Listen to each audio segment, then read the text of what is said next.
जय स्वामी समर्थ.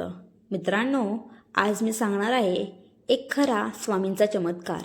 एका कुटुंबावर एवढं मोठं दुःख कोसळलं होतं की डॉक्टरांनी स्पष्ट सांगितलं, आता काहीच आशा नाही. घरात रडारड, भीती आणि निराशाच होती. पण त्या आईने शेवटचा उपाय म्हणून फक्त एकच नाव घेतलं, स्वामी समर्थ. आणि पुढे जे घडलं ते ऐकून तुम्हालाही अंगावर शहारे येतील. हा चमत्कार कसा घडला आणि त्या रुग्णाची प्रकृती अचानक कशी सुधारली हे जाणून घेण्यासाठी व्हिडिओ शेवटपर्यंत नक्की बघा. ICUच्या बेडवर मृत घोषित केलेला माझा मुलगा आणि आईची ती अखंड स्वामी सेवा. डॉक्टरांच्या हातातील रिपोर्ट बघून त्यांचा थरकाप का उडाला. पुण्याच्या एका नामांकित हॉस्पिटलमध्ये रात्रीचे 2 वाजले होते. ICUच्या बाहेर सुधाताई दगडासारख्या बसल्या होत्या. आत त्यांचा एकुलता एक मुलगा रोहन मृत्यूशी झुंज देत होता. 2 दिवसांपूर्वी रोहनचा बाईकवरून भीषण अपघात झाला होता. त्याच्या डोक्याला जबरदस्त मार लागला होता. मेंदूमध्ये रक्तस्राव झाला होता. डॉक्टर देसाई बाहेर आले. त्यांनी मास्क खाली घेतला. त्यांचा चेहरा गंभीर झाला होता.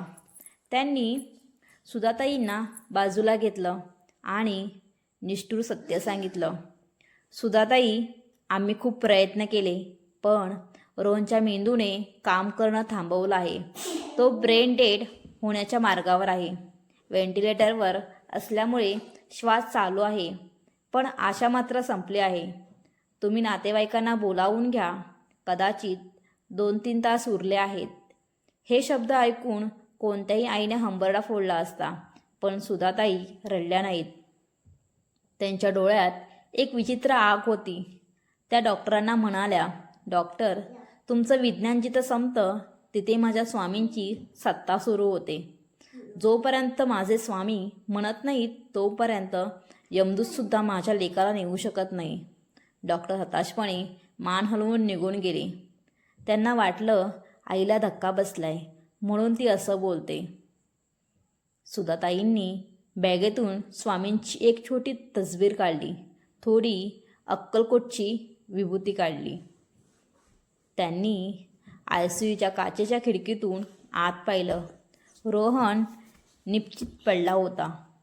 फक्त मशीनचे आवाज येत होते, बीप बीप बीप. सुधाताईंनी तिथेच जमिनीवर बसून तारक मंत्र म्हणायला सुरुवात केली. निशंक होई रे मना, निर्भय होई रे मना, प्रचंड स्वामी बळ पाठीशी. 1 तास झाला, 2 तास झाले. सुधाताईंचा जप थांबला नाही. त्या एका वेगळ्याच तंद्रीत होत्या. रात्रीचे 3:30 वाजले, म्हणजेच ब्रह्ममुहूर्त. अचानक ICUमधून सायरन वाजायला लागला. T T T. मशीनची लाईन फ्लॅट झाली होती. रोहनचं हृदय थांबलं होतं. नर्सेस धावल्या. डॉक्टर देसाई धावत आत गेले. त्यांनी शॉक द्यायला सुरुवात केली. 4 क्लिअर शॉक दिला. शरीर उडालं, पण हृदय सुरू झालं नाही. डॉक्टरांनी दुसऱ्यांदा शॉक दिला. काहीच हालचाल नाही. डॉक्टर देसाईंनी घड्याळाकडे पाहिलं आणि मान हलवली. Time of death 3:35 AM. त्यांनी नर्सला मशीन बंद करायला सांगितलं. सस्पेन्स आणि चमत्कार. इकडे बाहेर सुधाताईंना अस्वस्थ वाटू लागलं. त्यांना आतून हाक आली. त्या धावत ICUच्या दरवाजावर गेल्या आणि त्यांनी नियम तोडून आत प्रवेश केला. डॉक्टर ओरडले, मावशी बाहेर चला, तो गेला आहे. पण सुधाताईंनी ऐकलं नाही. त्या वाघिणीसारख्या बेडकडे धावल्या. त्यांनी आपल्या हातातील स्वामींची विभूती रोहनच्या कपाळावर आणि छातीवर लावली आणि त्याच्या कानात जोरात ओरडल्या, रोहन उठ, स्वामी बघ तुला न्यायला आलेत, उठ म्हणते ना. आणि त्याच क्षणी डॉक्टर जे मशीन बंद करायला हात पुढे करत होते त्या मशीनवर अचानक एक हिरवी लाईन वर खाली झाली. बीप. डॉक्टर दचकले. हे काय? पुन्हा आवाज आला. बीप बीप बीप. ज्या हृदयाचे ठोके पूर्णपणे थांबले होते ते अचानक सामान्य माणसासारखे चालू लागले. रोहनच्या हाताची बोटे हलली. त्याने एक जोरात श्वास घेतला. हुश्श. डॉक्टर देसाईंना घाम फुटला. ते थरथरत्या हाताने मॉनिटर चेक करू लागले. हे वैद्यकीय शास्त्रात अशक्य होतं. ब्रेन डेड झालेला माणूस आणि ज्याचं हृदय 5 मिनिटं बंद होतं तो अचानक जिवंत कसा झाला? सकाळी रोहनला शुद्ध आली. तो धोक्यातून पूर्णपणे बाहेर होता. डॉक्टर देसाई आपली ड्युटी संपवून केबिनमध्ये बसले होते. ते अजूनही धक्क्यातच होते.